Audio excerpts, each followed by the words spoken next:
even after everything that I've experienced with Anna and spending all that time with her, there's that scientific controlled, sort of rational part of my brain still has doubts. So I wonder what it will take to totally convince me. And then a unique opportunity presented itself. In the course of my work, I had come across the story of Jörg Olsen, an ex-policeman turned conservationist. Jörg and his wife Karen set up the Jukani Predator Park. Here, many big cats rescued from bad zoos and canned hunting farms are offered a home and get lifetime care.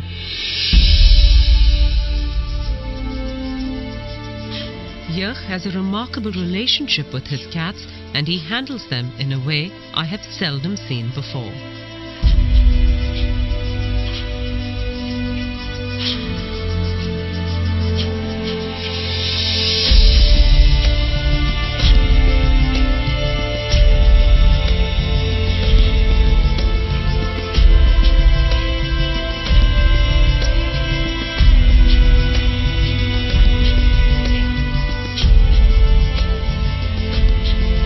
But there was one big cat here that he did not know what to do with. This black leopard, called Diablo, had been rescued from a European zoo where he'd been abused. That experience had made him suspicious and vicious. All he did was sit in his night shelter and snarl at anyone who came close to him. 6 months in, and Jörg was at a loss as to how to deal with this cat. That whole atmosphere there was a vibe of aggression and of I hate you and I will kill you. And the one encounter I had with him, he sent me to hospital 1 bite, 1 week. Here, I thought, was the perfect case. If Anna could get this animal to change his behavior and become well adjusted, then I would have no choice but to acknowledge that she was in dialogue with animals. It took me some time, however, to convince Jörg to bring in Anna. He's a dangerous cat. He's very, very dangerous. He's towards me and towards everybody else. In my opinion, the chances of an animal communicator changing that, it'll take a lot to convince me. I honestly do not believe that an animal can talk to a human or communicate with a human. I've had animals my whole life. We give them commands, we give them instructions, and they do it as we habituate them, basically. But I'm very skeptical to think that an animal like Diablo will communicate or can communicate with humans. I am desperate, however.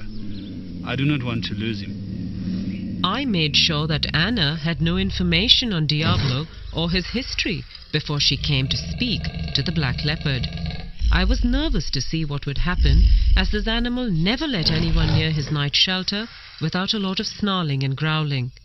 But the minute he saw Anna, he calmed down and let her kneel right outside and look at him.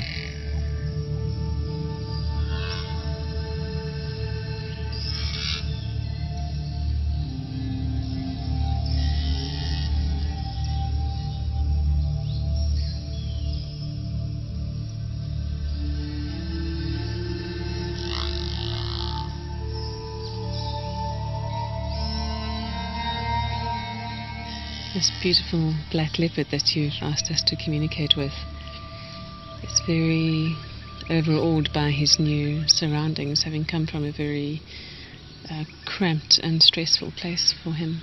That this place has been provided for him, but he's been quite conditioned by a very unfortunate past. He doesn't want much to do with humans as a result.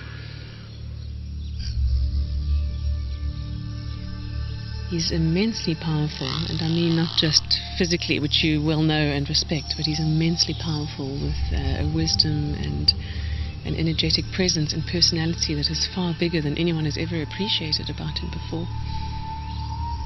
And he commands a certain amount of respect for that. Again, not in a needy way, but really just by virtue of who he is as a being.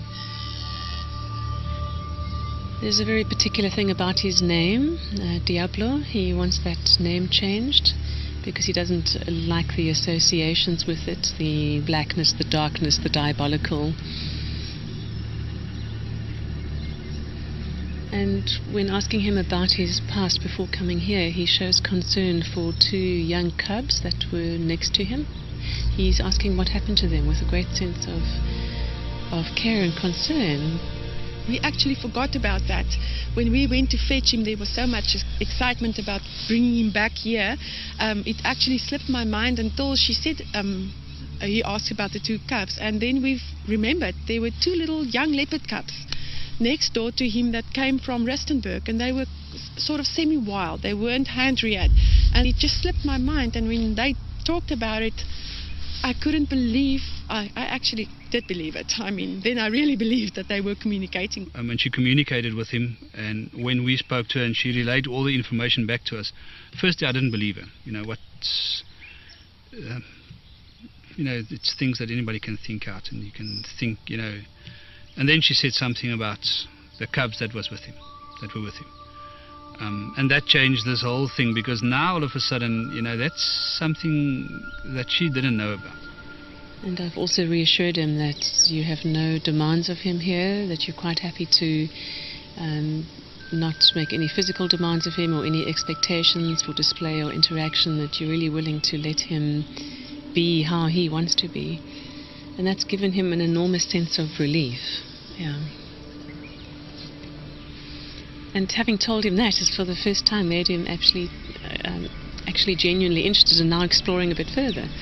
Now that he feels that he's not being asked to come out more, he's genuinely interested in being relaxed enough to have a natural curiosity come out and to actually expand his horizons a bit.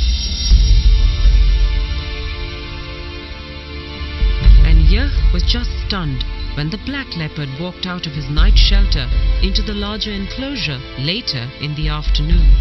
In the 6 months that the cat had been here, Jurg had never seen him out of the night shelter. He then decided to rename the leopard Spirit.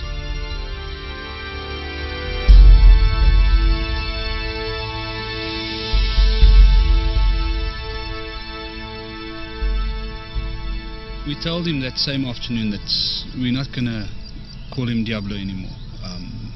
And we understand and we agree with that the diabolical side of it. That's not what he is to us. And we'd like to change his name to Spirit. As I walked to him, I thought, listen, he asked about the 2 young leopards. And I thought, well, I'm here now, there's nobody else here. I'm not going to look like a fool if he ignores me. I'll tell him what happened to those leopards. And as I called him and I said Spirit, and he was looking at me, he was lying like that, I said, with regard to the 2 little leopards, I just want to assure you and I want to tell you that they're safe. And I couldn't help it. I just said to him, wow, you're beautiful. Beautiful. Oh, that's mooi. That's mooi. And he gave me that, oh. And I thought, what's happening here? And I said to him, you understand what I'm telling you if I say to you that you're the most stunning cat? Oh. And I spoke to him and he answered me about 19 times. And he just sat there and he was totally relaxed. It's the first time since we had him that I felt at ease with him. I felt that he was relaxed and he understood me. It was, to say that I don't know what it feels like for him. For me, it was the most amazing moment. Later that afternoon, Anna came back to check up on Spirit and to see how he was doing. I'm asking him now about how he experienced the communication from Jurg through the fence. And he said it's the first time that someone has directly expressed to him verbally appreciation for who he really is, not how they see him to be. And that really surprised him. He shows me an image of literally stopping in his tracks by surprise at that sense of just this wall of appreciation coming towards him. He is so relieved that nothing's being demanded of him here. He's just so relieved. It's like this weight is lifted from his shoulders. And when he was grunting back, he said he was saying thank you for the thank yous. So each thank you he was getting, he was saying thank you back.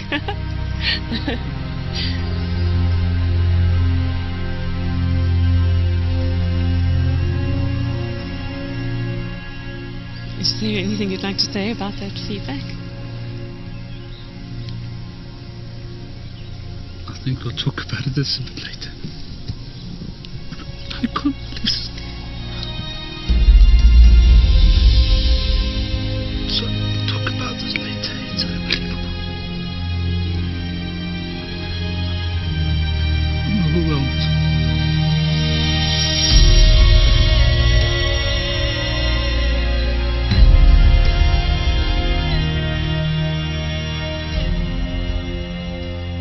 It's two different animals. It's two totally different personalities. We had a snarling cat, angry at everything, upset about being here, hating humans, hating us for having him here, ready to kill in an instant. To this relaxed black leopard that's lying on top of his log in his shelter is this attitude of you recognize me for who I am now. And it's amazing to talk to him and get the talking and get him to talk back to us. Jurg and Karen attended Anna's workshop on animal communication and now use it regularly with all their animals. It changed my whole life. And spirit and animal communication has taught me, when I work with my other lions, the reactions you get, the communication you get back, the feelings you get. Sometimes you get lions or Queenie, for instance, that's unhappy with something that happened. And I'm not sitting out there wondering what's wrong with her.